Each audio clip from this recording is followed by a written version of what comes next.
So I was just at the ER a few nights ago as a patient. Not my first time, unfortunately. But this was the most memorable visit so far because I got to see the police get called on somebody, and regrettably, I was more involved in the situation than I should have been. So let's set the stage. I'm in the ER for the 5th time, experiencing physical discomfort worse than anything I've yet experienced in my life. My actual condition would take too long to explain, but in summary, I felt really terrible and there was nothing I could do about it. So here's what happened. I get a clean EKG, I get a port put in, I get blood taken for blood work, I get some chest x-rays done, and then I'm just in the waiting room waiting like everyone else for updates. So in comes this guy, I'm guessing around 22 years old, with the friend who helped get him there. And immediately, the guy is making a lot of noise. Over and over he announces, "I need to see a doctor. I can't wait. My side hurts. I can't wait. My side hurts. I'm scared. Somebody help me, please." And he basically alternated between variations of those phrases for about 10 minutes straight. His friend was trying his best to keep him calm, keep him seated, convince him that he was going to get help. But the friend wasn't having a lot of success. Now, lucky me, the guy and his friend sat very close to me. So if you're at all familiar with clinical psychology, what happened next will make a lot of sense. But if you're not familiar, see if you can spot the problem and what was going on here. I'm going to break it down in detail afterwards because there's an important trick here that's very effective and also very easy, and yet very few people know. So, to continue, this poor guy is yelling and his friend got him in a big side hug, and he's saying, "It's okay. Just relax. I got you." And the entire ER is just listening while this devolves into a very repetitive conversation. "Relax. I'm scared. Relax. I'm scared. Relax. I got you. I'm scared. I got you. Relax. No, I'm scared. I need a doctor." And this is when I open my big mouth and say clearly and with moderate volume, "It's normal to be scared when you're hurting and you don't know what's going on." And not surprisingly, the friend and an older woman who was sitting in the same row as the friend and the distressed guy, they got very mad at me for saying this. The woman that I offended angrily says something like, "Mind your business." The supportive friend says something like, "Sir, my friend is going through a tough time right now. I need you to stay out of it. Stay out of it, or I swear I'm about to punch you in the face." The woman starts rocking a bit in her chair and says, "You make me angry. I'm going to keep my mouth shut. I'm not going to say what I'm thinking. I'm going to keep my mouth shut. But sir," and she waits for me to look her in the eye, "Yes, you need to mind your business." I say, "I'm sorry, ma'am. I apologize." She continues, "Thank you. You need to think about what if it was you in the same situation. Don't be ignorant. Don't say anything. Don't even smirk at me." And yes, at this time, I was unfortunately fighting back a bit of a smirk, truth be told, and seeing how much I had upset people and being ostensibly threatened with violence, it was at this time that I gathered myself up and did the shameful, embarrassing walk down the ER hallway to a different section. So it was maybe 3 minutes after I left that the antics of the suffering man reached critical mass. He was shouting loudly, begging for help, and his friend just could not console him. He started trying to fight his way to the back rooms to see the medical staff, and his friend was like pinning him to the ground, wrestling with him. And the cops were called to subdue him, and the sound of rubber smacking against the linoleum echoed through the halls as the security guards ran through them, and soon after there was silence. I didn't see the distressed man or his friend again after that. I did not interact with the woman again, thankfully. I went home very tired. Wow, I really should have kept my mouth shut. But having had this experience, at least if I found myself in a similar situation again in the future, I think I'd be able to do what I should have done this time, which is, as soon as I notice somebody might be causing a distress, getting a safe distance away and staying out of it. But did you notice what was happening in this situation and why it unfolded that way?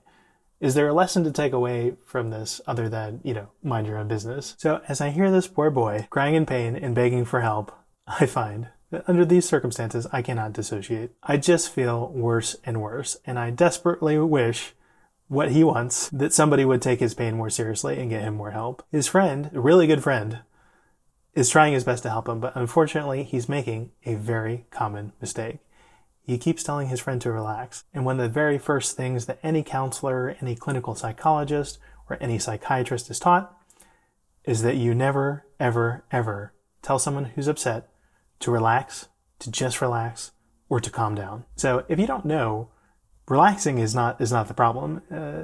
If someone's upset, relaxing is in their best interest. They should relax and step back from the problem and find out productive solutions. But unfortunately, the human mind is paradoxical. One of the best examples is if you try to put a negative thought out of your head. Trying to not think about something, trying to put something out of your mind is like the most surefire way to have it stuck in your head on repeat forever. If you want to not think about something, you've got to direct your attention to something else, not away from something negative. You have to take this indirect approach. And similarly, you can't will yourself to relax. You cannot try to relax. You cannot force yourself to relax. That is an oxymoron. You have to relax by engaging in physically relaxing activities, by appreciating concrete steps towards solving a problem, and most importantly, by redirecting your focus. Basically, the human mind is like a toddler. If you want to control it, you have to trick it. You can't just tell it to do something or give it a command. If you do that, it just throws a tantrum. If I say, okay, there's a problem and I need you to do X to solve it, and then you do X, well, then you've communicated lots of comforting things to me. You're letting me know that you heard me, that you don't think I'm crazy, that you acknowledge that there's a real problem that needs to be solved, and that you want to help me solve it. So there are other ways you can communicate those same things, but telling someone to relax is definitely not one of them. Telling someone to relax or to calm down is the opposite of what they want. In effect, you're telling the person that the only problem is the way they're acting, and if they just stopped acting that way, then the problem would go away. So if you're trying to get an upset person to calm down, the research and all practice has indicated that the most effective way to do this is by repeating what people say back to them and validating their feelings. So this is what prompted me to speak up in the ER. The friend is just saying, relax, relax, relax. And even though he's trying to help, I know he's just making it worse. From the time that I first spoke to the time that I left, the distressed young man did not say a word. And he did not move at all in his seat because he got everything that he wanted and then some. He gets to hear his friend say, I am your friend.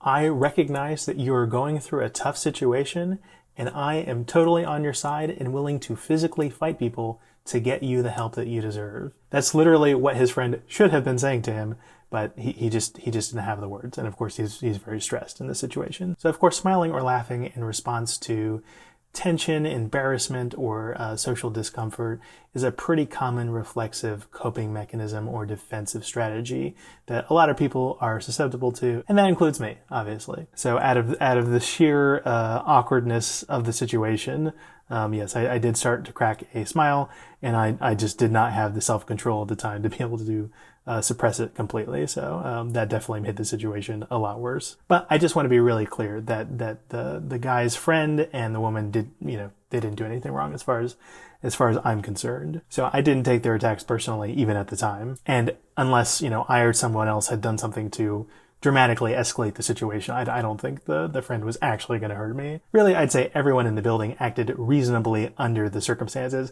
It's just that the circumstances in an ER are really terrible. Everyone is tired, everyone is stressed out, and everyone is just generally really miserable. So the larger life lesson in this story is one that life has tried to teach me many times, but maybe not quite effectively enough. You can't help people unless they want your help. It is really frustrating to see people engaged in like obvious self-sabotage, and you're there thinking if you just made like a tiny change in behavior that costs no money, you would improve your situation dramatically and achieve your goal with a lot less effort. Unfortunately, a lot of unsolicited advice is garbage or motivated by agendas. And so it makes sense that people should just ignore unsolicited advice. And in order to recognize good advice when you do see it, you kind of need to have already done some work to see like what other kinds of options are available, why the thing you're doing might not be the best, and who might be qualified to actually give you a good alternative. And so the easiest person to help by far is always yourself, which is why when I have my wits about me, I always try to focus on self-improvement, making myself a better person instead of trying to change the behavior of others or convince them of things. That really is futile in nearly all cases. Yeah, so the only thing that may have helped that distressed young man was really his friend knowing in advance the kinds of things you should say to a person who's upset. If he had known that before the situation with this particular friend had ever gotten started, things might have played out differently.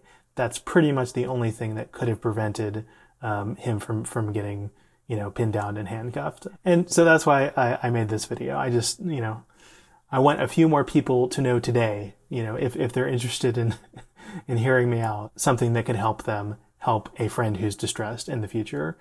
Because if you act on instinct when you're already in that situation, it's going to be too late. So don't tell them to relax. Don't tell them to calm down. Repeat what they say back to them and validate their feelings. Show them that you're listening and that they don't need to stop feeling the way they're feeling, because the way they're feeling isn't the problem. You're scared?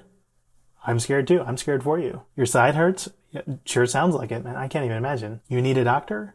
Yes, you need a doctor. It's messed up that you have to wait so long to see a doctor when you're hurting this much. Don't validate delusions and don't promise things that can't be delivered. You just say, wow, I agree that you're in a really bad situation with no clear end in sight and no obvious solutions. It seems to be really hurting you, and it's not fair that you have to go through this, but apparently you do. I can tell that you're thinking about doing something reckless, but I care about you, and I don't want to see you get any more hurt than you already are. Tell me how you're feeling. What do you think would help? You don't know? Well, I don't know either, but I'm not going to give up. You want to do something crazy? I don't know how we do that without you getting hurt, and I don't want that to happen. Someone who's really upset cannot be expected to act rationally or engage in normal problem-solving behavior. You can't tell them reasonable things like, they got your blood, they're doing the test right now, they're going to figure out what's wrong with you. You're in the safest place you could possibly be. You can't expect that to be reassuring. You can't give a logical response to an irrational proposition. You don't answer, I'm going to go see the doctor right now and no one can stop me, with, man, if you do that, they're going to call the cops on you. You've got to calm down. You just have to speak in emotions until they calm down on their own. I see you're hurt. I don't want you to hurt. Your suggestion worries me. I want you to feel better. When they start making reasonable suggestions on their own, ask them how much longer it's going to be. At least get some water. At that point, you can sneak in some rationality if you want. But if you can just do the first step, you're already light years ahead of the average person. If someone is really upset, never, ever, ever tell them to relax or to calm down. It's the worst thing you could possibly do.